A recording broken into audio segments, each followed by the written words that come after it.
Gente, quanta energia, que emoção!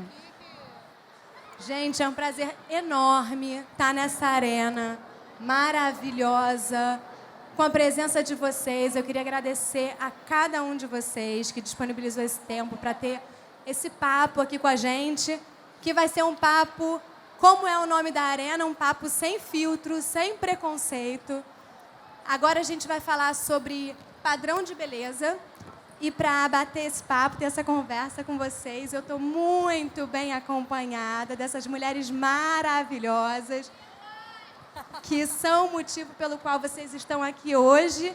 Então, para começar, para todo mundo ficar na mesma página, eu vou pedir para cada uma delas se apresentar, para a gente começar se conhecendo, todo mundo ficar bem íntimo, tá bom? Então, pode começar, Mari. Boa tarde! Nossa, gente, eu tô bem emocionada de estar aqui. Eu não vou mentir para agradar ninguém, viu? Se eu chorar, tudo bem? Tudo bem, né? Tá bom. Para quem não me conhece, para quem me conhece também, eu sou a Mariana Xavier. Talvez a maioria de vocês conheça o meu trabalho de atriz, mas já há algum tempo, há 2 anos e meio, eu tenho um canal no YouTube também, onde eu decidi sair desse lugar da celebridade, que às vezes vocês acham que é um lugar muito distante, muito inatingível, para me mostrar como ser humano, para mostrar a pessoa física da Mariana, para que a gente compartilhe experiências e entenda que, apesar da diferença no nível de privacidade, que é uma coisa que, infelizmente, eu não tenho muito mais, mas, no fundo, a gente é muito parecido. A gente tem as mesmas dúvidas, as mesmas inseguranças, as mesmas questões. E eu acho que é trocando esse tipo de experiência que a gente cresce, que a gente melhora como indivíduo, primeiramente, para que em seguida a gente consiga melhorar como sociedade, como país, como planeta. É um prazer enorme estar aqui com vocês. Oi, gente, tudo bom? Como é que vocês estão? Muito bom estar aqui. Muito bom. É muito louco eu estar aqui com um livro publicado, entendeu? Best-seller, vendeu. Quem comprou o livro aí? Eu quero saber a verdade. Não tem muita gente, tem que comprar, hein? Tá no estande da Record, está vendendo. Eu sou youtuber, comecei no YouTube, mas eu sou jornalista por formação. Sou ativista corporal, falo sobre padrão de beleza já tem quase 5 anos. E hoje em dia é muito louco porque esse movimento está começando a ganhar voz e ganhar espaço, e as pessoas estão cada vez mais se aceitando, entendendo que elas podem ser do jeito que elas querem ser, e foda-se, entendeu? Porque aqui é sem filtro, né? Inclusive, a gente quer ser do jeito que a gente quer ser mesmo, a gente quer beijar quem a gente quiser beijar, a gente quer amar quem a gente quiser amar, entendeu? E foda-se, comprem livros LGBTs, comprem livros de todo mundo, porque é isso, a gente não pode ser calado, tá bom? Como se apresentar depois dessa fala? Não sei, eu acho que eu vou embora. Mentira, não vou não. Meu nome é Luísa Brasil, para quem não me conhece, eu sou jornalista, sou comunicadora, tenho minha plataforma, o meu nenê, que é Mequetrefismos. É uma plataforma que fala sobre representatividade racial, protagonismo na atuação de pretos, não só como imagem, mas também como agentes transformadores e donos do seu destino. É um prazer estar aqui com mulheres tão maravilhosas, com mulheres incríveis. Enfim, é isso. Gente, cultura é importante. Nunca, jamais deixem de viver a cultura. Jamais deixem de financiar e de investir em cultura, porque é a nossa maior chave de acesso para o conhecimento e para conquistar os nossos sonhos.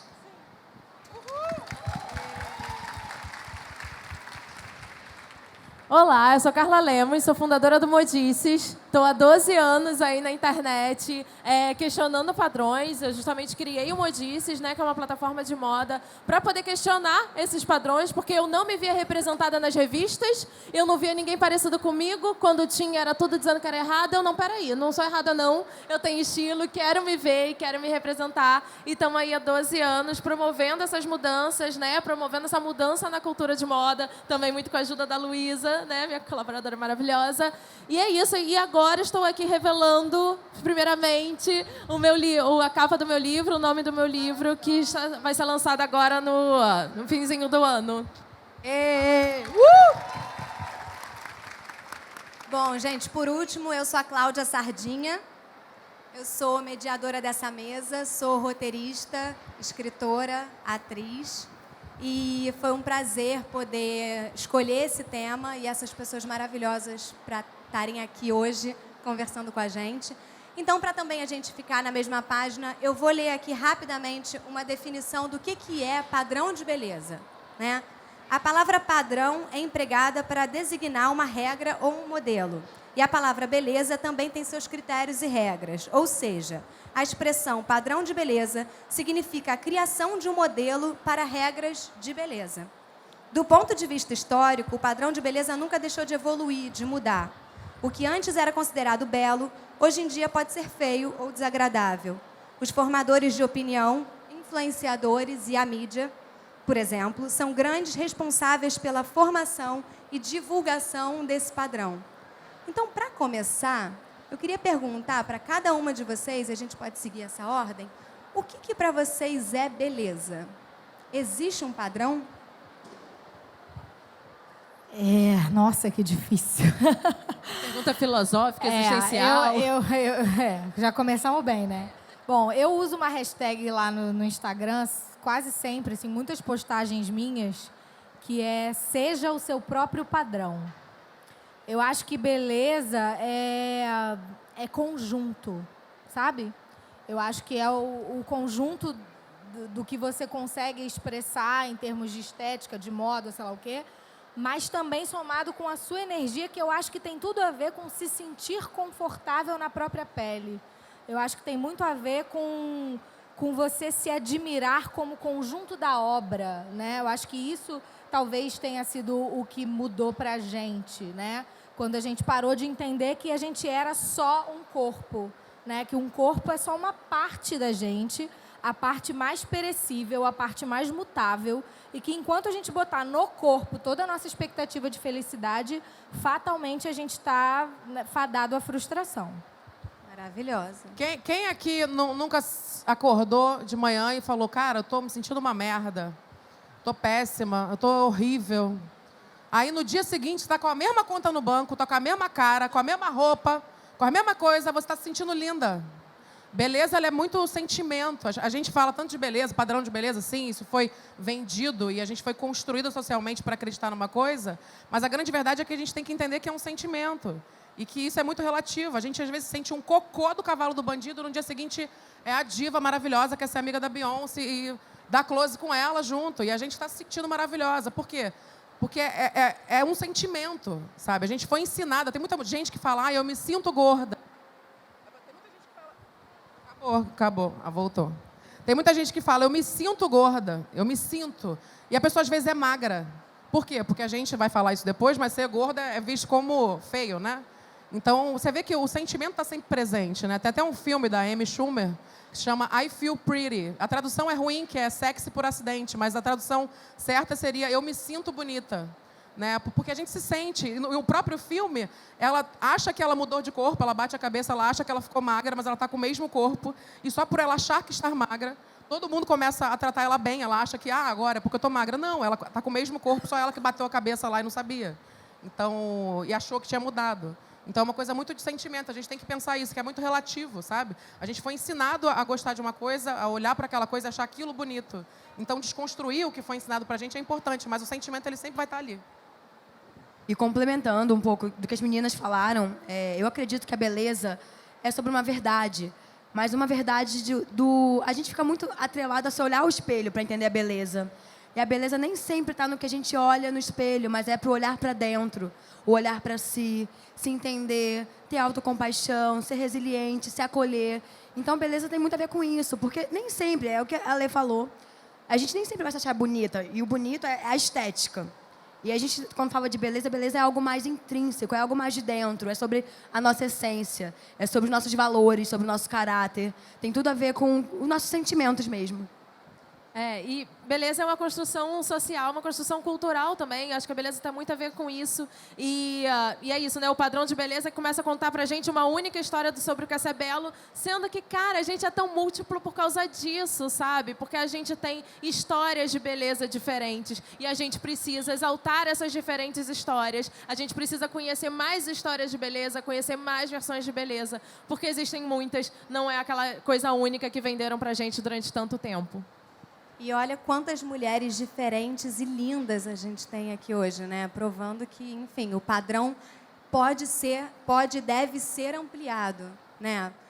E aproveitando que vocês falaram sobre o que é beleza para vocês, eu queria perguntar para a Luísa, que trabalha no universo da moda, e se você, Carla, quiser complementar, qual é a função da moda na criação de um padrão de beleza e qual é a função também da moda na desconstrução desse padrão e na amplificação desse padrão, já que ela, bem ou mal, referencia um padrão estético, né, para a cultura, enfim. Qual você acha que é o papel da moda? Bom, Claudinha, se deixar, ainda mais eu com a Carlinha, a gente fica aqui até a próxima Bienal do ano de 2021 falando sobre isso. Mas, em linhas gerais, eu acho que a moda é um espaço muito importante, uma ferramenta de expressão.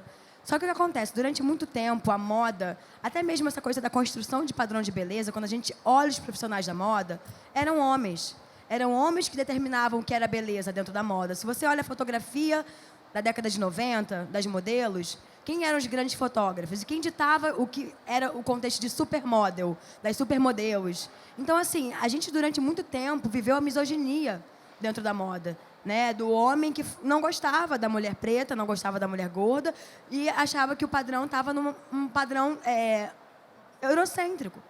Então, assim, eu acho que hoje em dia, né, desde o trabalho que a Carla tem há muito tempo, que eu acompanhava como fã, como seguidora, depois fui colaboradora e me sinto colaboradora ainda desse movimento que é o Modices, e aí que deu braço para o mequetrefismos, e aí a Alexandra também, a Mari Xavier, que também debate muito sobre essa questão estética, eu hoje em dia entendo que a moda pode ser uma ferramenta importantíssima para a gente se autoconhecer, para a gente se entender dentro dela e para a gente entender que não precisa se levar tão a sério. A gente pode brincar com tudo isso. Então, assim, a gente precisa deixar que essas cartilhas de moda do que é certo ou errado, elas não podem mais existir. Porque não é mais sobre isso. A gente tem que falar sobre trazer mais gente, sobre agregar, não sobre, enfim, você excluir corpos ou você criar padrões inacessíveis, não só de beleza, mas também códigos de vestimenta. A indústria da moda, ela determina, né? Ela realmente lança a tendência não só pelo que a gente veste, mas também no universo da publicidade, do cinema, da TV. Então, aqueles padrões ali da moda que foram lançados, eles influenciam tudo. Por isso que é tão importante a gente questionar e a gente exigir mudanças na moda. Como a Luísa estava falando, durante muito tempo a moda foi determinada por homens. E daí a gente pensa lá nos estilistas do século XX, Coco Chanel, que fez aquela mudança ali, que botou a calça, que pegou elementos masculinos, mas todo o conceito de feminilidade que a gente tem, quem determinou foram os homens. Foi o Balenciaga, Givenchy, todos os caras. Yves Saint Laurent, homens determinando como as mulheres deveriam ser mais femininas. E o que a gente está fazendo agora é exatamente chegando e mudando isso, com mais mulheres à frente das casas de criação. Rihanna quebrando tudo na moda, na calcinha, na lingerie, na maquiagem, no negócio todo, botando manequins diferentes, corpos diferentes. Porque o que a gente veste influencia muito na forma que a gente se sente. Roupa não é só, vou ali dar linda da close. Não, a roupa é quase como uma segunda pele da gente. É como as pessoas veem e aquilo ali é o que significa pra gente. A moda mexe muito com o nosso psicológico e a gente precisa dar atenção para isso e a gente precisa exigir essas mudanças. E muita gente costuma falar que a moda está no campo de futilidade. E não é futilidade, né? Porque a moda, quando a gente... Uma forma de expressão. É uma né? forma de expressão que diz muito sobre um tempo, sobre uma cultura, sobre movimentos. Então, assim, tem um contexto histórico muito sobre forte. se incluir também, né? Porque Exatamente. eu, como sempre fui gorda, eu nunca tive essa coisa de poder me expressar com a moda, sabe? Eu sempre vesti o que dava em mim. Quando tinha uma blusa que dava em mim, eu comprava 5 iguais, de cores diferentes, ou da mesma cor mesmo para gastar, porque era o que tinha, entendeu? E barata, às vezes, era mais difícil ainda. Então, assim, até hoje é difícil a gente se incluir. Eu uso roupa que eu consigo encontrar na gringa, que eu me aperto mesmo, gosto de usar decote, gosto de usar coisa justa, mas tem gente que não gosta. E aí? e não encontra roupa. Então, assim, tem um limite. Parece que, você falou como que cria um padrão, mas parece que tem um limite. Só até aqui é aceitável. Depois disso aqui, a pessoa não vai nem... Né? Não existe gente, né, desse tamanho. Então é foda, a gente não pode nem se expressar. Eu falo que num passado muito recente, assim, as coisas estão melhorando no mercado plus size de uns anos pra cá. Mas, assim, num passado muito recente, eu falava que as pessoas achavam que era um combo. Se você ficava gorda, você ficava necessariamente velha e cafona no mesmo combo. Não tinha como você ser gorda e jovem, gorda e sexy, gorda e descolada. Era tipo roupa de sofá. Você olhava e falava, é uma fantasia de sofá, querido? De botijão de gás? Cortina de banheiro? É isso que você quer que eu... Amiga. Né? As pessoas não tinham direito de construir o estilo delas. Elas tinham que vestir... qual é o seu estilo? É o que cabe. É o que serve. É o que e serve. a gente não quer mais isso. Eu acho que ninguém quer mais isso. Chega, basta, muda, Brasil. Parou. Eu queria aproveitar que somos todas mulheres aqui para também fazer esse recorte que vocês Graças a Deus, trouxeram, né? Da misoginia, do machismo dentro da construção do padrão estético. E perguntar, vou direcionar para a Carla, eu tenho uma pergunta para cada uma de vocês, mas você acha, por que assim, a gente sente isso, né? Que as mulheres sofrem mais com os padrões de beleza. A mulher sofre mais pressão estética do que o homem. Por que você acha que isso se dá? Porque é mais fácil controlar as pessoas quando você bota na cabeça dela que a aparência é o valor mais importante. E é isso que a gente é ensinada há séculos e séculos e séculos. Que o valor da mulher, o principal valor da mulher é a aparência. E assim, moda também é política. Quando você diz para uma mulher que ela precisa se preocupar com o corpo, que ela precisa ter um corpo X, uma aparência daquele outro jeito, como diz Naomi Wolf, dietas são um sedativo político, o maior sedativo político. A gente fica tão obcecada pelo corpo que a gente esquece dos nossos direitos. A gente esquece de lutar por coisas importantes. Então, assim, você limitar as mulheres num tamanho que é o que a gente vê hoje na moda, né? Você só pode ser bonita e feminina se você for até esse tamanho. E daí fica aquela busca enlouquecida pra gente chegar naquele padrão. E isso, cara, quando você tá tão obcecada pela comida, pelo teu corpo, pelo tratamento estético, você não contém tempo e nem energia mental para poder lutar por outras coisas, para poder se dedicar ao seu trabalho, para poder exigir mais direitos, para poder fazer a mudança que a gente quer Uma realmente na distração vida. enorme, né? Exatamente. Enquanto nos distraem nessa busca pelo corpo ideal, a gente deixa de ser uma excelente profissional, a gente deixa de conquistar a nossa independência financeira. E né? dinheiro, que é uma porque... ferramenta de controle mesmo. Então, E tudo que vendem pra gente é que o dia que eu emagrecer, a minha vida vai começar. Aí você espera você emagrecer, ter aquele corpo, para você poder usar o branco no Réveillon, para você poder sair no carnaval de sereia. Entendeu? Eu tinha um grupo no WhatsApp que era baleia nunca mais, eu quero ser sereia. Entendeu? muito louco, Olha o amiga. nível pro carnaval, sabe? Porque a gente sempre é acostumada a viver e não se questionar sobre níveis opressores do que é feminino. Quem nunca ouviu, assim, menina, fecha essa perna. Sim. Menina, come menos. E sempre uma coisa limitadora, coisas que nos oprimem. E a gente nunca se questiona como isso, na nossa vida, tem desdobramentos muito fortes. Como a gente se tolhe de muita coisa ao longo do tempo. E eu acho que, realmente, o nosso feminino hoje em dia, né, isso que a gente chama de o novo feminino, vem para realmente dialogar com o que é lutar como uma garota, né? O que é comer, o que é se comportar como uma garota. Porque sempre foi muito pejorativo esse comportamento. Sim. Nossos gestos como feminino. Então, assim, eu acho que a moda, de alguma forma, nesse momento, eu acredito que a moda vive um dos momentos mais políticos que a gente consegue vivenciar, porque não é mais sobre a roupa, só sobre uma estética, só sobre um recorte. Mas é o recorte racial que está em voga. Sim, a questão do gênero, dos tamanhos, as barreiras sociais e de classe que ela pode ter. Então, assim, eu acho que a moda hoje em dia vive o seu momento mais político em muito tempo. Vamos aproveitar que a gente... Só complementando, é que eu tenho um capítulo no livro exatamente falando isso, sobre esses sistemas de opressão da moda. Porque ele tem vários níveis. E, assim, a gente falando sobre até estruturas de poder. Quando você vai pensar no look poderoso, você sempre associa uma silhueta masculina, né? Aquele blazer, aquele visual. Sendo que qual é o nosso significado de poder? Qual é esse jeito feminino de mostrar poder e de mostrar uma atitude? A gente está exatamente construindo agora novas histórias sobre a nossa perspectiva. Não sobre o que um homem disse que as mulheres têm que usar, mas sobre o que nós, mulheres, queremos usar e queremos nos ver e queremos nos representar. Eu queria aproveitar um segundo e abrir um pouco para a plateia, eu já vou voltar aqui para a gente, mas eu queria perguntar, quem aqui se sente bonito ou bonita? Vou levantar mais ou menos, que eu ainda estou trabalhando nisso. Bastante gente até, né? Mas tem umas mãozinhas tímidas. Tem umas mãozinhas tímidas. Se você perguntar todo dia e ninguém levanta a Quem mão. aqui se sente bonito todo dia? Ó, queria, hein? Quem veio se sentindo bonita ou bonito hoje? Com certeza. Todo mundo se arrumou para a Bienal, né? E todo mundo está se sentindo... Leão com ascendente leão, levanta. Leníssimo, Eu queria aproveitar que a gente falou sobre essa coisa de pressão estética e esse tema recorrente, que é a alimentação, peso, e perguntar para a Xanda, assim, qual é a diferença entre padrão estético e gordofobia? Pressão estética. Pressão estética e gordofobia. Pressão estética todo mundo sofre. Homem, mulher, todo mundo vai sofrer.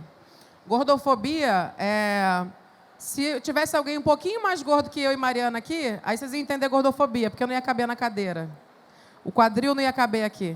A pessoa não ia conseguir sentar. A gente tem passabilidade, a gente consegue sentar. Nós somos o quê? Gordas menores. A gente consegue ter mais acesso às coisas. A gente tem um tamanho que a gente é gorda, mas a gente consegue encontrar uma roupa ou outra. Tem pessoas que são gordas maiores, que são pessoas que não passam em catraca, não conseguem... Eu estava pegando um avião outro dia para Brasília, essa semana, e o cinto não fechou em mim. E aí é uma situação de constrangimento.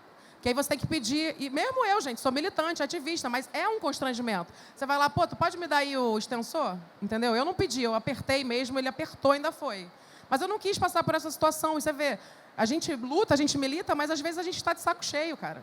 Às vezes a gente não quer passar, porque tem risinho, tem coisas, porque por mais que a gente se aceite, a sociedade vai continuar sendo gordofóbica. Gordofobia é nojo, é asco de pessoa gorda, é medo de ficar gordo, é medo de ser gordo. Achar que a pessoa gorda, é você achar mesmo que ser gordo é ser indisciplinado, é uma pessoa que é preguiçosa, é uma pessoa... Todos esses estereótipos da pessoa gorda. Então, que a pessoa gorda ela é uma desleixada, fracassada, que a pessoa só vai ter sucesso na vida quando ela for magra. Mas a gordofobia ela é falta de acesso. É a pessoa não conseguir circular livremente na sociedade. A sociedade dizendo o tempo todo para a pessoa, emagrece que resolve, porque você não cabe aqui, você não cabe ali, você não tem roupa aqui. Então, é você achando o tempo todo que você realmente está errado e que você tem que emagrecer para conseguir ter acesso às coisas. E pressão estética, todo mundo sofre. Desculpa, amiga, só para concluir. Não. Todo mundo sofre, entendeu? A Carla e a Luísa são magras, mas sofrem pressão estética. Todo mundo sofre. E os homens também, mas a pressão em cima da mulher é muito maior, porque a mulher é vista como objeto do homem. E é isso que a gente já falou aqui. O homem, a imagem da mulher tem que agradar o homem. A garotinha sempre, ai, que bonita, e o garoto que bravo, que valente, que etc, né, desde pequenininha. Posso falar só mais um pouquinho sobre isso, da pressão estética e gordofobia, porque realmente é uma dúvida ainda muito recorrente, né?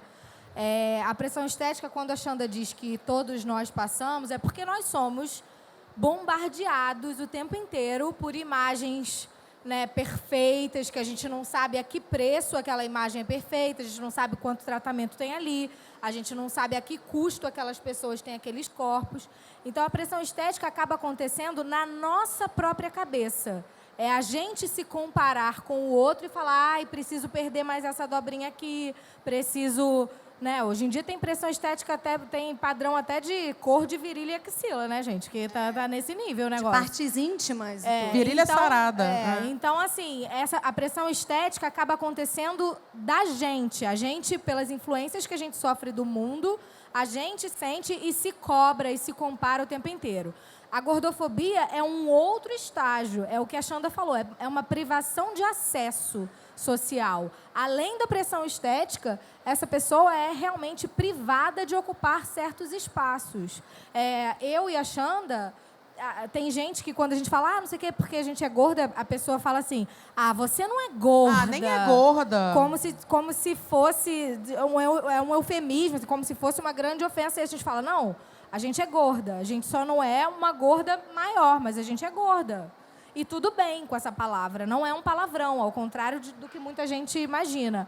Mas a gente não sabe o que é passar por essas situações. Não. Que cara, o que existe no imaginário coletivo em relação ao gordo, que o gordo é o sedentário, que fica o dia inteiro em casa agarrado com uma panela de brigadeiro, né? Ah, porque ele é gordo, porque ele não malha. Aí essa pessoa que resolve malhar, chega na academia e não passa na catraca da academia. Aí, ou seja, ele já está fazendo um movimento enorme de estar naquele espaço onde ele vai ser o único diferente, que vai todo mundo olhar para ele com pena, que vai todo mundo olhar para ele com preconceito. Aí ele ainda passa por esse constrangimento de não passar numa catraca. É uma pessoa que vai num médico e o médico não examina. Existem casos seríssimos, gente, de gordofobia médica, é real.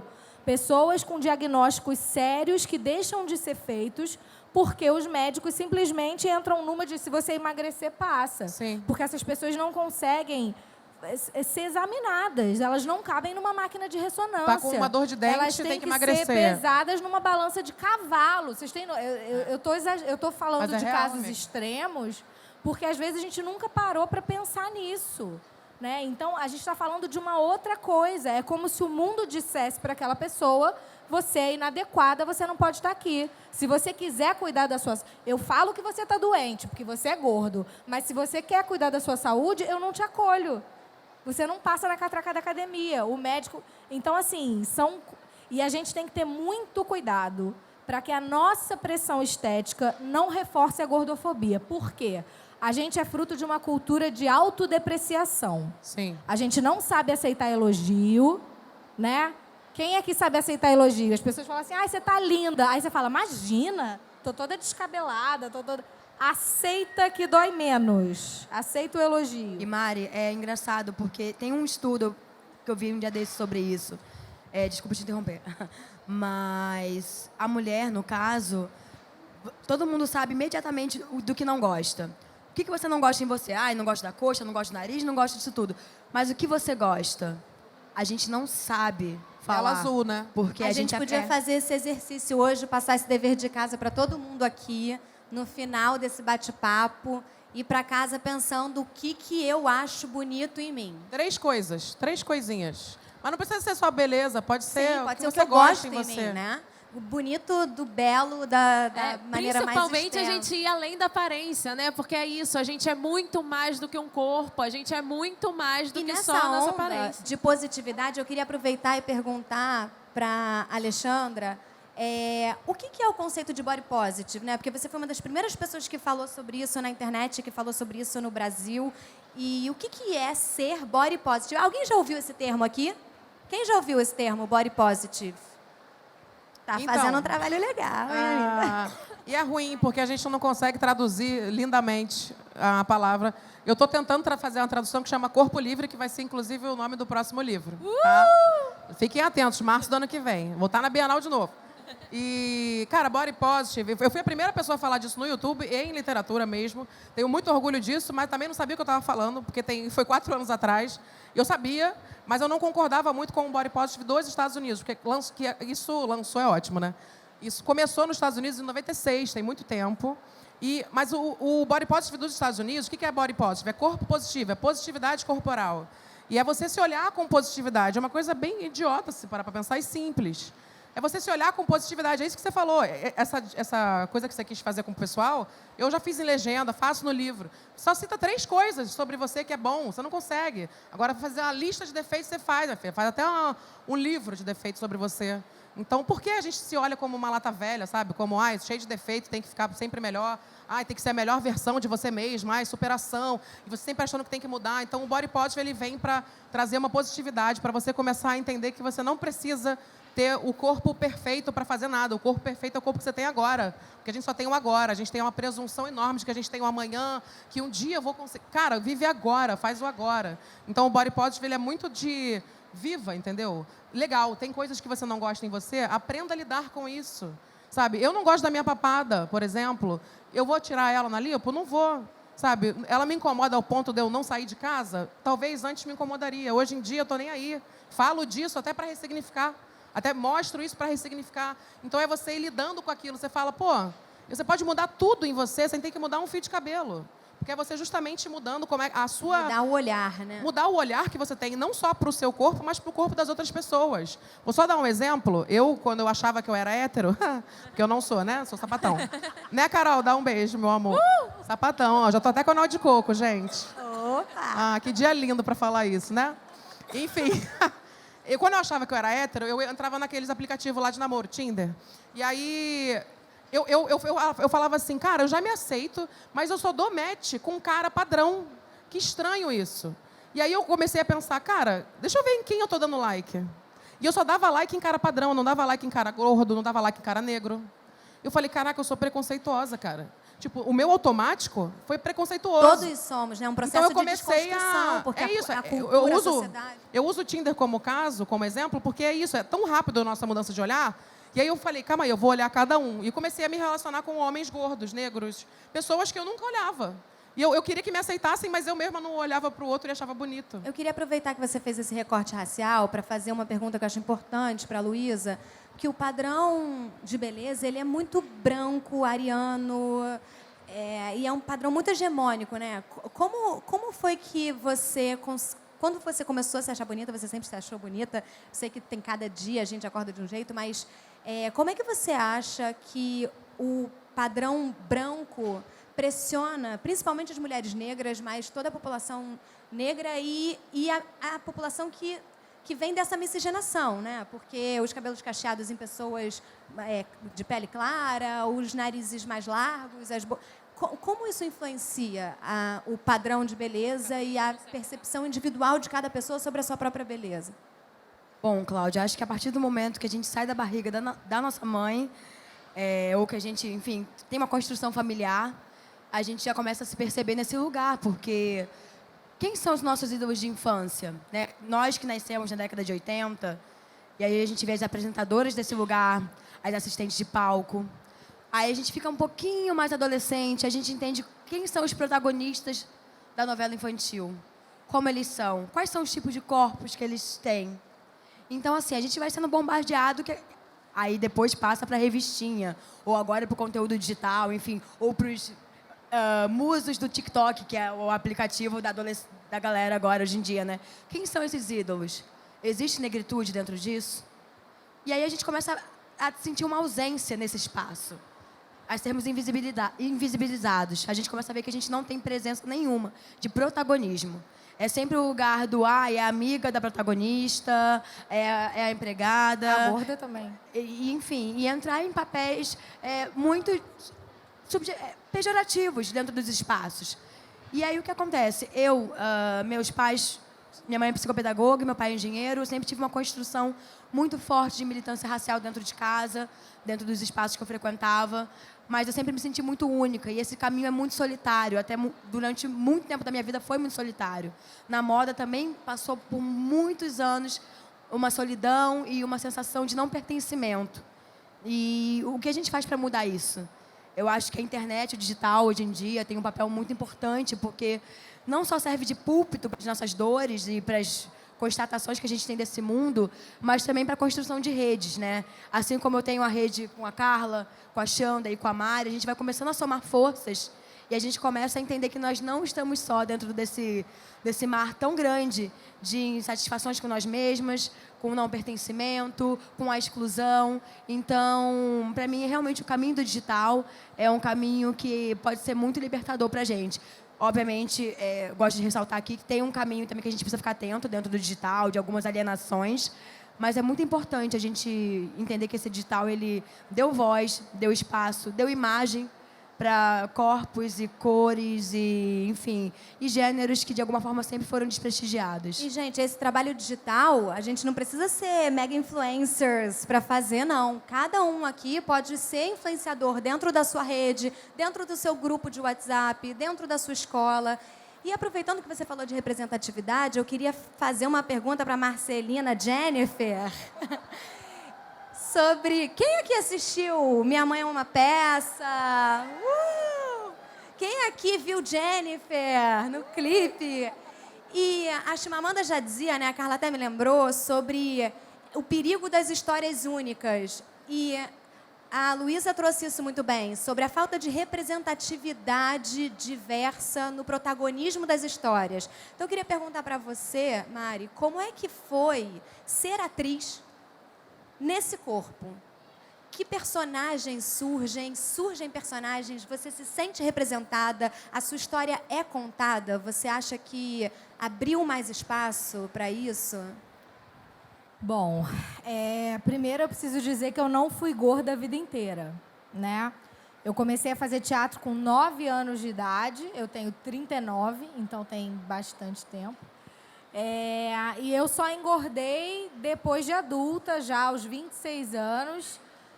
Quem não sabe essa história, eu convido vocês a irem lá no meu canal do YouTube, Mariana Xavier. Tem um vídeo que é a história de como, tentando ser magra, me tornei gorda. Desculpa, amiga, esse é o melhor título de vídeo, sério.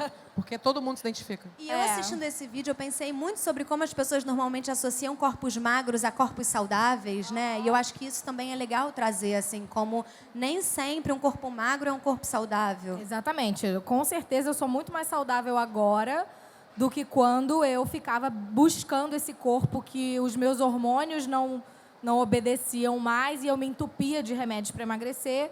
E justamente por isso hoje eu falo tanto dessa história, né? Que é para eu compartilho a minha história para evitar que outras pessoas se violentem física e mentalmente como eu me violentei. Então, assim, nessa época dos remédios, eu com 20 quilos menos, quase 30 quilos menos do que agora, eu ouvia que eu estava gorda para fazer televisão. Tinha um agente de atores que toda vez me olhava e falava Boucher. E falei o apelido, vão saber quem é. Bom, tem que emagrecer, engordou de novo e tal. E, ironicamente, foi quando eu engordei muito que as coisas começaram a acontecer. Não estou recomendando a ninguém que se entupa de remédio, que engorde, tá, gente? É a minha história. Só que, o que aconteceu? Existe um nicho, existe uma prateleira. Essa coisa dos imaginários coletivos, a gente cresceu vendo o quê? A gorda é a engraçada. A gorda é a palhaça, porque já que ela não tem o corpo ideal, entre muitas aspas, ela tem que compensar a humanidade de alguma maneira. Então, ela tem que ser gente boa, ela tem que ser fofa, ela tem que ser engraçada, ela tem que ser inteligente, ela tem que ser qualquer coisa que indenize... Boa na cama. Exatamente, indenize a sociedade por ela não ser o corpo ideal. E aí, enfim, eu realmente, no começo, eram só essas personagens. E sempre foi uma luta minha, né? Porque vocês acham mesmo que só tem gorda gente boa no mundo, gente? Não, né? Pelo amor de Deus, tem um monte de gorda má aí. Então, eu falo que o sonho da minha vida é fazer uma vilã. Porque no dia que a gente conseguir uma vilã gorda, né? Tipo, má mesmo.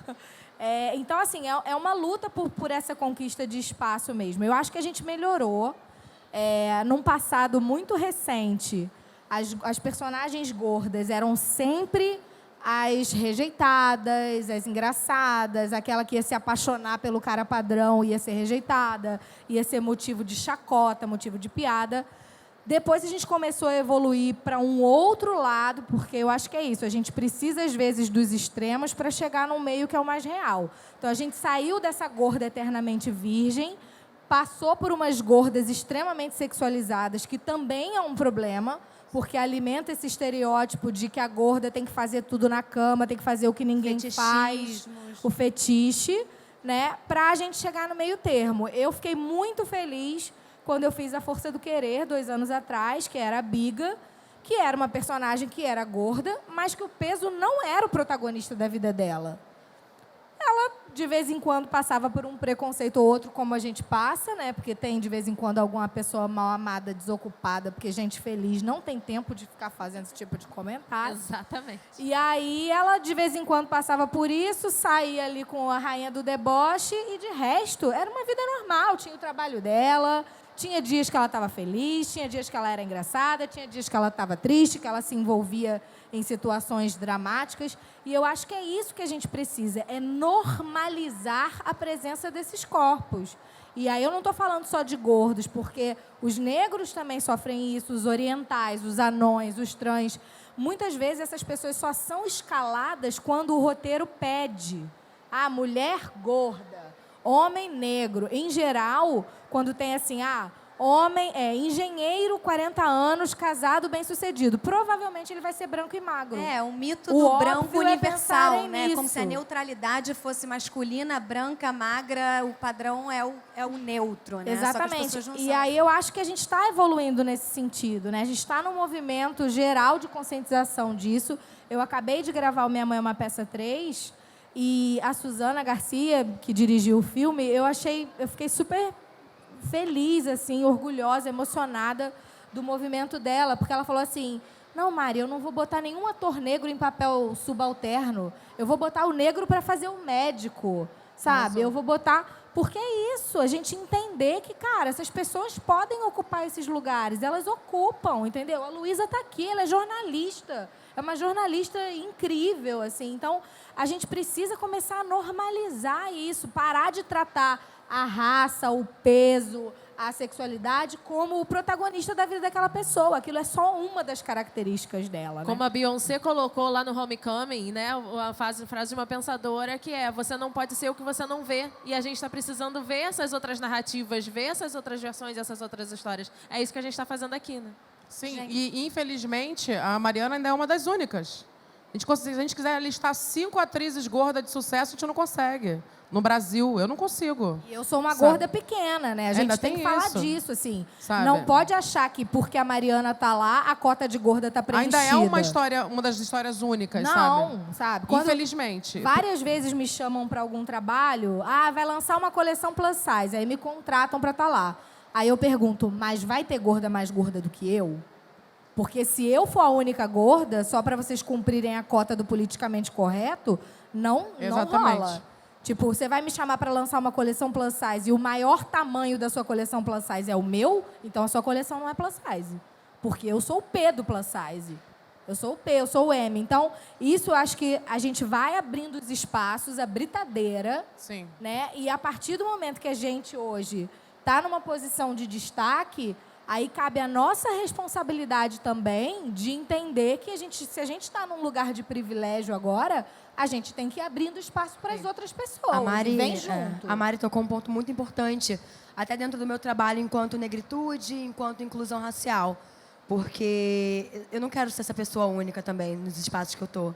Então, assim, a gente tem que começar a criar condições.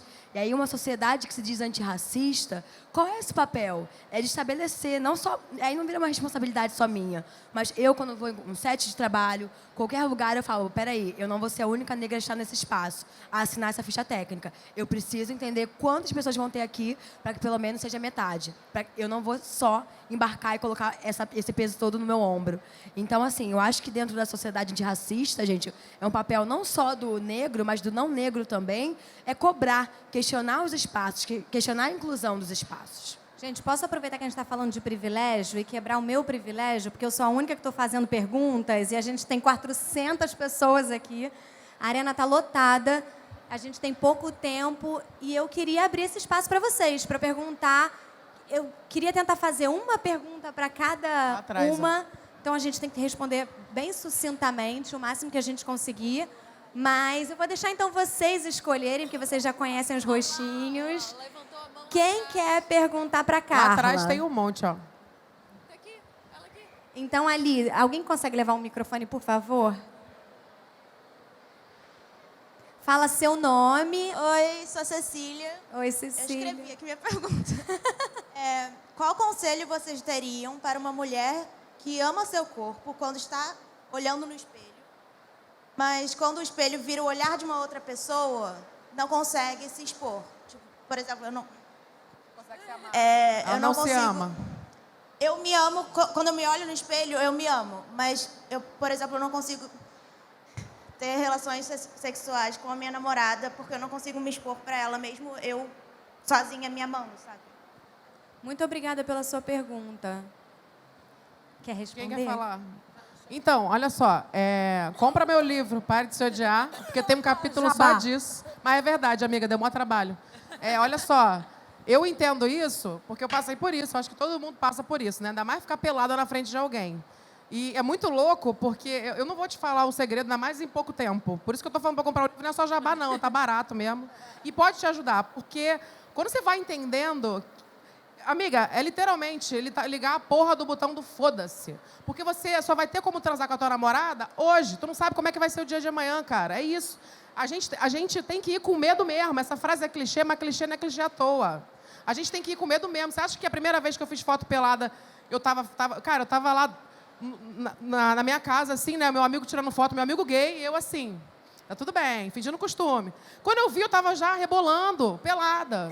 E ele me deixou segura. Se a pessoa é sua namorada, ela te deixa segura, ela te ama. Sabe? Se você está diante de uma situação que você se sente bem, você não está na rua saindo pelada. Você está com a tua namorada. Então, confia nela. Vai, entendeu? Faz. Depois você pode sofrer, mas pelo menos sofre depois. Não sofre por antecedência, por uma coisa que você está louca para fazer e você não faz, entendeu? A gente não pode ficar esperando cair do céu um negócio, pode pilim-pim-pim, agora eu vou me amar, eu vou ser incrível, eu vou dar para todo mundo, e vou transar, e é isso aí. Não é assim, entendeu? É pouco a pouco. Primeira vez que eu transei, eu tenho um vídeo sobre isso, é o sexo depois que eu me aceitei. A primeira vez que eu transei, depois que eu me aceitei, eu estava muito sem graça, foi com um cara, estava muito sem graça.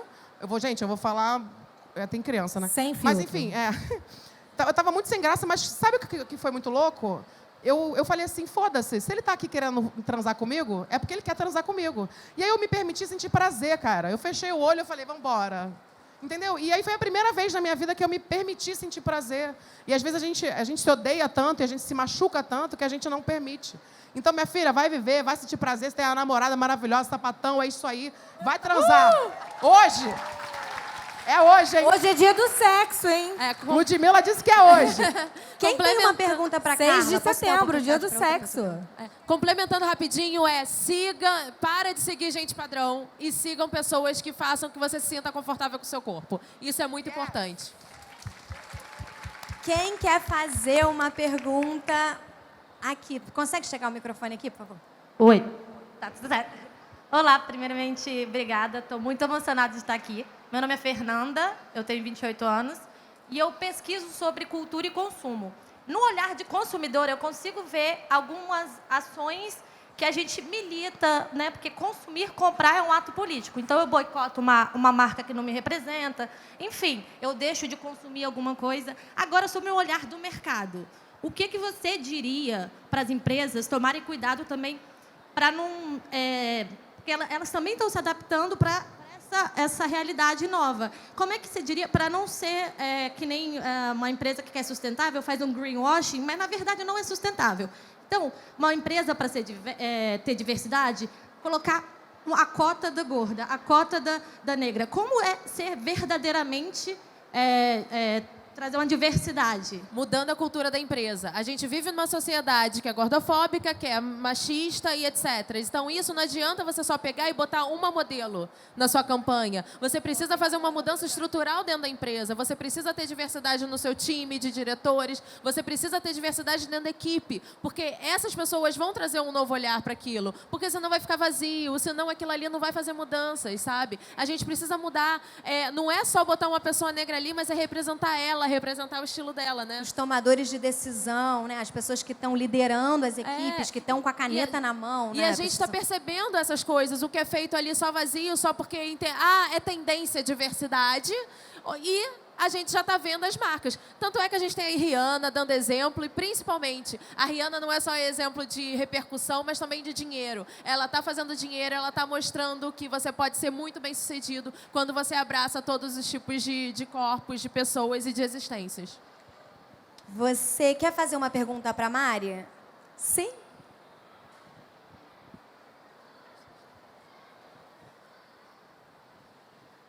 Então, primeiramente, eu queria saber... Fala seu nome para a gente conhecer. Malu. Eu queria saber como você consegue agir perante todas aquelas situações de gordofobia. Por exemplo, você entrar numa loja e não achar nenhuma roupa para você.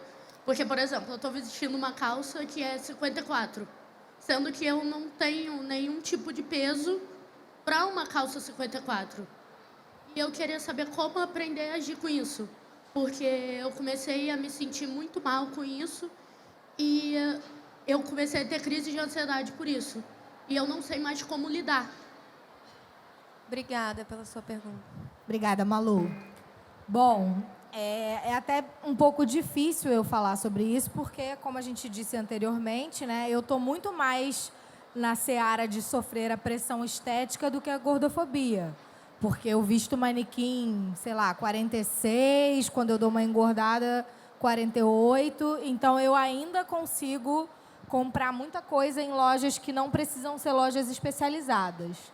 Mas, assim, isso é uma crítica, é uma queixa recorrente, né? Eu tive uma coleção na Marisa e aí eu recebi muitas mensagens de pessoas falando coisas que a gente nem imagina. Pessoas dizendo assim, eu chorei quando eu achei uma calça jeans que coube em mim e que eu me senti bem, né? Porque é difícil mesmo, assim. E o mercado ainda é... E a gente fica vendo, tá se falando muito em consumo consciente, armário cápsula, não sei o quê, que é uma coisa que não cabe para a realidade dos gordos. Amor, a gente não está nem conseguindo achar ainda o que serve, o que a gente acha bonito, que dirá pensar em tecido sustentável, não sei o quê. Então, acho que nesse ponto também é importante a gente tocar, de falar que... Porque, assim, temos as nossas causas que a gente sabe que são importantes, várias causas, mas entender o recorte de cada um. O quanto eu posso cobrar de uma pessoa que mal acha uma roupa do tamanho dela, que ela não compre poliéster. Que ela não, sabe, não dá para cobrar esse tipo de coisa. A gente tem que entender a realidade de cada um. E o que eu posso te sugerir esses comportamentos existem, né? As lojas...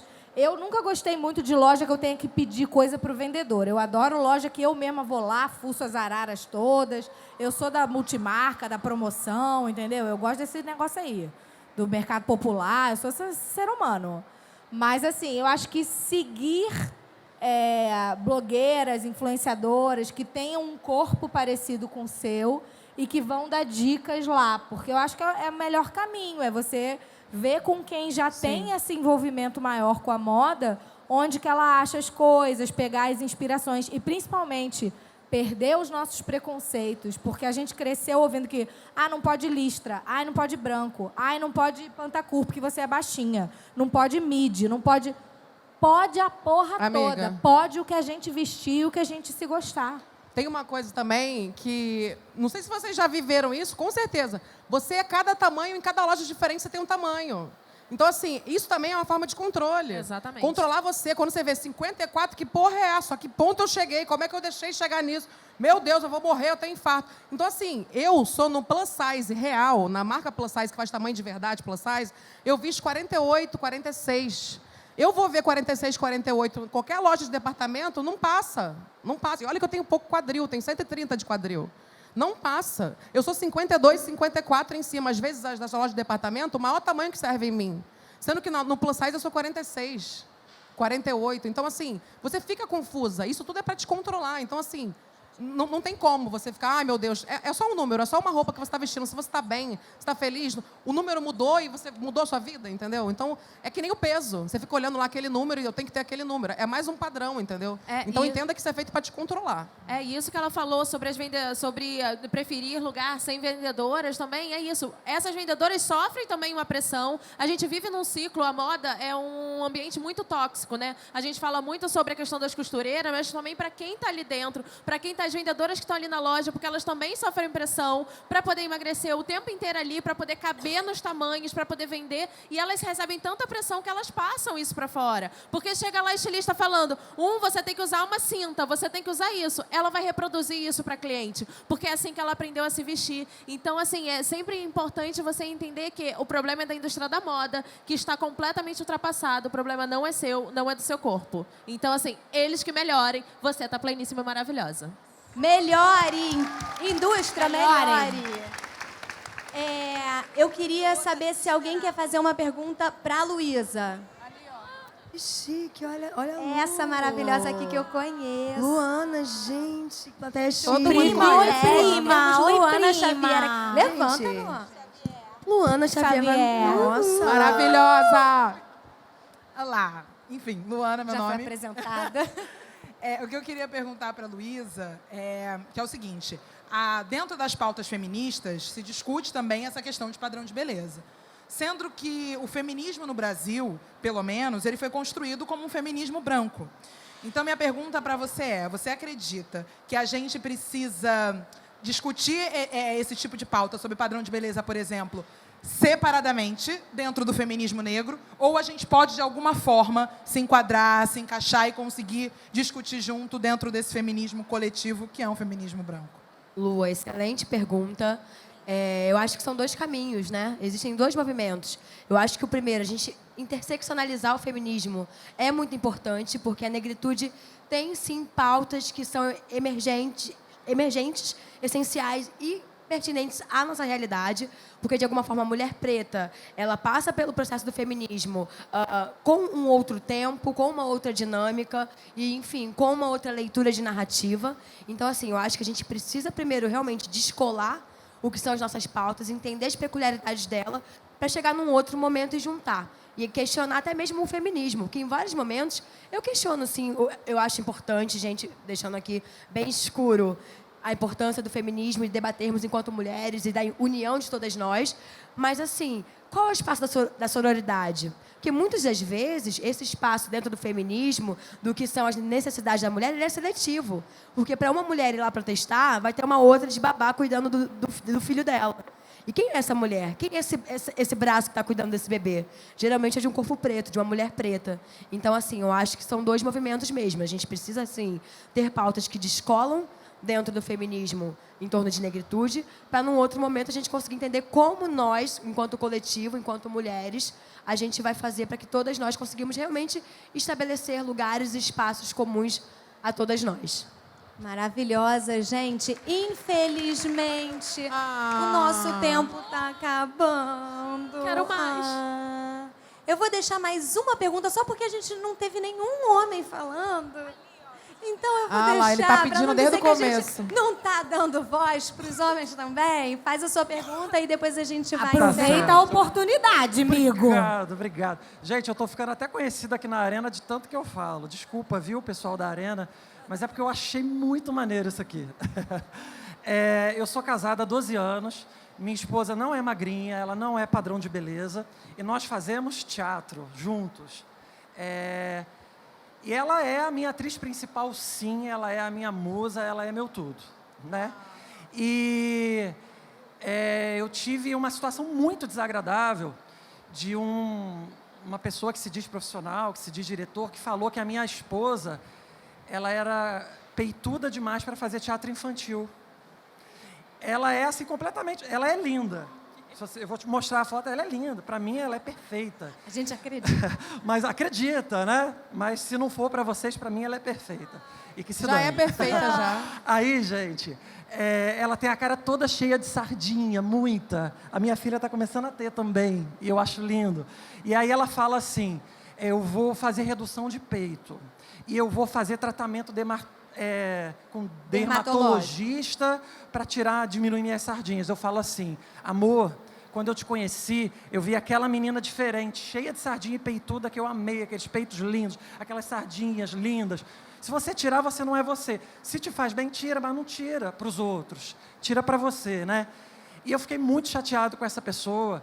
A minha resposta foi uma poesia, foi botar ela lá no palco e dizer, a minha Chapeuzinho Vermelho vai ser peituda sim, eu estou cagando para a sua opinião. A minha Alice no País das Maravilhas, ela vai ter a cara cheia de pintinha, ela não é magérrima e ela é linda. E a minha princesa vai ser do jeito que eu quiser, porque o texto é meu, né? E qual é a melhor resposta? Que às vezes dá uma vontade até de descer o nível, mas a gente não pode. Pode sim. Pode, às vezes é pode. necessário. Sabe? Manda tomar no cu. Mari, Vai tomar no meio do seu obrigado. cu. Eu Aqui sou é arena muito- sem filtro, não tenha filtro. Desculpa, crianças. Obrigado, Tem criança. É porque parece que a gente está descendo o nível quando a gente responde a uma coisa que é de um nível baixíssimo, né? Que é esse tipo de comentário. Parece que a resposta é que a gente é que A tá gente tem que perdendo ter a linha quando a gente empatia, porque não tem reage. empatia pela gente. Às Exato. vezes não dá, não, cara. Legal. Às vezes um vai tomar no cu, é muito melhor do que chegar. Calma aí, vou te educar aqui. Não fala assim, não fala nada. Verdade. Tem que saber com quem você gasta sua energia e com quem você não gasta. Vale a pena gastar energia com essa pessoa? Não vale, então foda-se. Entendeu? Mari, aproveitar para dizer também para Mari que eu vi um vídeo, eu acompanho, né? Porque acaba sendo uma referência. Eu falo, olha, segue essa aqui. Falo para minha esposa, ela é genial. E eu vi um vídeo seu de sutiã, mostrando, olha o meu corpo. Esse aqui, essa é a minha perna. Aqui eu tenho esse defeito, mas eu me amo. Só isso, parabéns, viu? Obrigada. Que bom.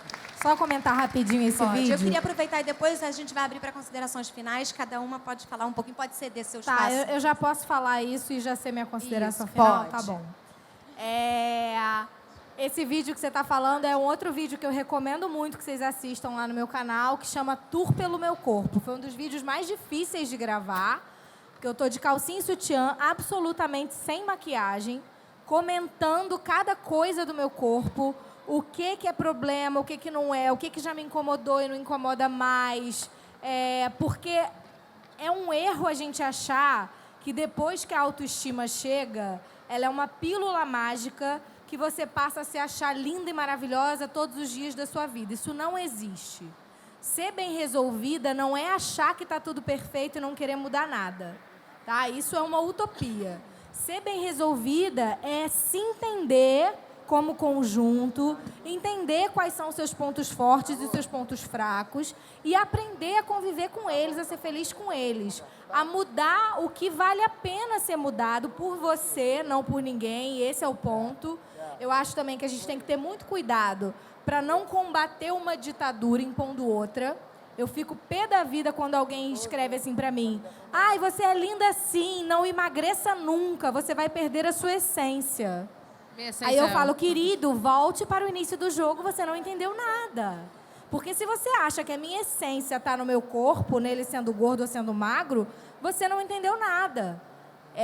Eu não era gorda, me tornei gorda, e a minha essência estava ali o tempo inteiro, sendo, claro, modificada com as experiências que a gente vive.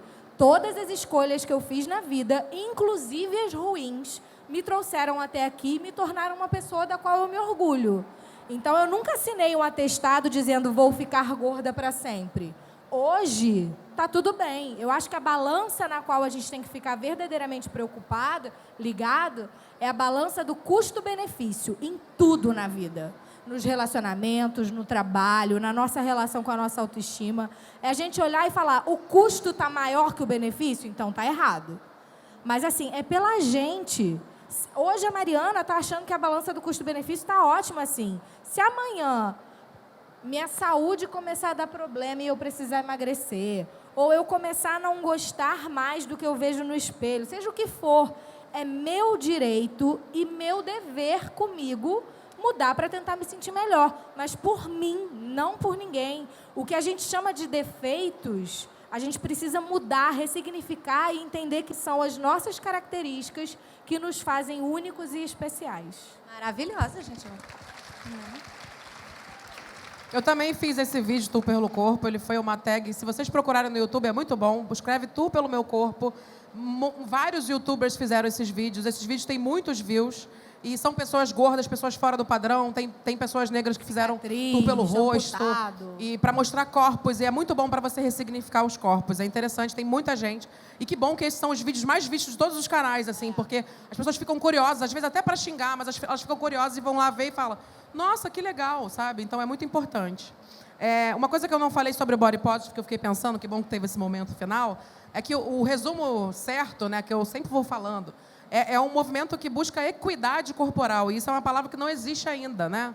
Equidade corporal, ou seja, que todos os corpos tenham os mesmos direitos, os mesmos acessos e o mesmo respeito que os corpos magros têm. A gente só quer ser tratado como igual, a gente só quer igualdade corporal, né? Equidade corporal. O que é uma coisa que parece boba, mas não é, né? Que a gente não tem o mesmo tratamento, a gente não tem o mesmo acesso. E muitas vezes a gente fala isso e parece que a gente que é mais conhecida e não sei o quê, não passa por essas coisas, mas eu que estou, às vezes, em ambiente de privilégio, com pessoas famosas, inclusive recentemente aconteceu, eu sofro isso com pessoas famosas que olham para mim e falam, o que essa pessoa devia estar aqui? O que ela está fazendo de biquíni? Eu enfio o biquíni no cu mesmo, e eu boto o biquíni curtinho mesmo, e eu faço pose de propósito nesses ambientes para a pessoa me aturar, entendeu? Porque eu acho que a gente tem que aproveitar quando a gente está em espaço de privilégio para falar assim, minha filha, ou atura ou surta, tem que olhar para mim, e eu tô aqui, eu existo, e eu me visto assim, e eu sou assim. Então, é isso, assim, eu sou um pouco agressiva às vezes, gente, mas é porque a gente já vai se inflamando com esse papo. Mas é bom que também rompe esse estereótipo que ela estava falando da né? pessoa. Eu sou a vilã, amiga, eu seria, se eu fosse atriz, eu adoraria ser vilão também. Seria uma ótima vilã. Mas é isso, gente, se aceita. Começa agora, sabe? Não começa amanhã, não começa depois de amanhã, não começa na segunda-feira. Começa agora, entendeu? Começa a pensar. Pensa nesses essas 3 qualidades que a gente falou aqui. Pensa, repensa. Se você não conseguir, vai trabalhando isso, vai se olhando, vai treinando. Olha para o espelho e fala que se ama, mesmo que você não se ame. Se olha. Para de se ignorar aquela coisa que você vai tomar banho, nem se olha, sabe? Nem olha o corpo. Se olha. Sabe, você vai passar a vida inteira dentro desse corpo. Se você não se amar, minha filha, ninguém vai te amar, entendeu?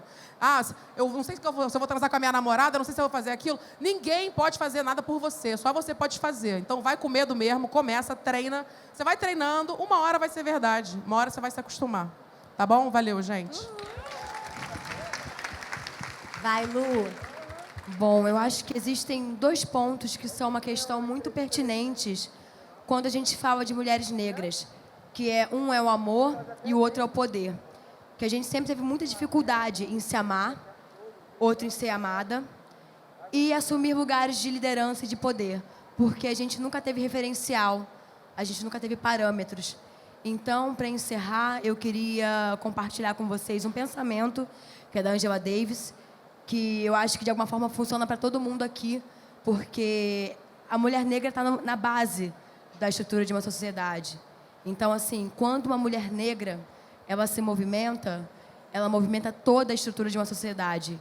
Então, assim, a gente precisa de respeito, a gente precisa de amor, a gente precisa de afeto, a gente precisa entender que nós somos muito importantes dentro da sociedade, principalmente a brasileira. Nossa, arrepiei. Vai, cara. E tem uma frase da Ângela que eu gosto muito também, que eu cito no livro, que é: eu cansei das coisas cansei das coisas agora, eu esqueci a frase exata, mas assim, vou mudar as coisas que eu não aceito mais. E acho que é muito isso. Eu tô super feliz que todos esses debates aqui, todos esses temas, eu tô falando no livro, que bom, tô dando aqui os chequezinhos mentais, mas é porque isso, todas essas coisas, a moda engloba tudo isso, né? A moda representa todo esse cosmos, assim, da sociedade, todas essas opressões, todas essas coisas que a gente vive, e a gente se veste todo dia, a gente bota roupa todo dia. Então, essa questão da gente ter acesso, da gente ter referência, da gente poder se ver, isso importa muito. E estou muito feliz da gente estar aqui finalmente falando sobre isso, parando de achar que a gente tem que fazer milhões de coisas para poder se adequar e finalmente parar e pensar: não, mas espera aí, eu sou eu e tô assim maravilhosa, o que está acontecendo? Quando você fala, tipo, a gente só está acostumada a ver defeito. As revistas ensinaram isso pra gente. Desde os primeiros jornais, eles ficavam publicando fotos de mulheres, pontuando defeitos. Olha essa nariguda, olha isso, olha aquilo, antes e depois. Né, as histórias de Hollywood, que a mulher passava por uma transformação, alisava o cabelo, tirava o óculos, emagrecia para poder ter o príncipe encantado. A gente agora está mudando essas narrativas e está desconstruindo isso. Então, esse é um momento muito importante. Eu estou super feliz da gente finalmente estar tendo esse tipo de conversa e convido todos vocês depois para poder ver essas conversas e para a gente trocar isso no meu livrinho. Gente, foi um prazer enorme dividir esses minutos, essa horinha com vocês. Se eu pudesse, ficava aqui fazendo perguntas a vida toda. Mas a parte boa é que elas têm as redes sociais delas. Vocês podem continuar essa conversa. Para quem quiser, tiver o livro da Xanda, ela vai estar autografando aqui na saída à direita. E quem quiser bater um papo com as meninas, para tirar uma foto, uma selfie, tirar uma onda, também vai estar todo mundo aqui. Muito obrigada pela presença de vocês. Vamos fazer uma fotinha final, uma fotinha? Vamos fazer uma selfie. Vira para cá vocês. Vira para cá, pode ficar sentado mesmo. Pode virar, isso, vira para cá todo mundo. Quem está aí sentado, vou levantar a mão para cima, assim, vou levantar aquela mão, fazer uma foto bacana. Isso, lá para cima, pode ficar sentado mesmo, aquela mãozona lá em cima. Atenção, vamos fazer uma pergunta para a foto, uma pergunta antes, ó. Quem gostou, dá um grito!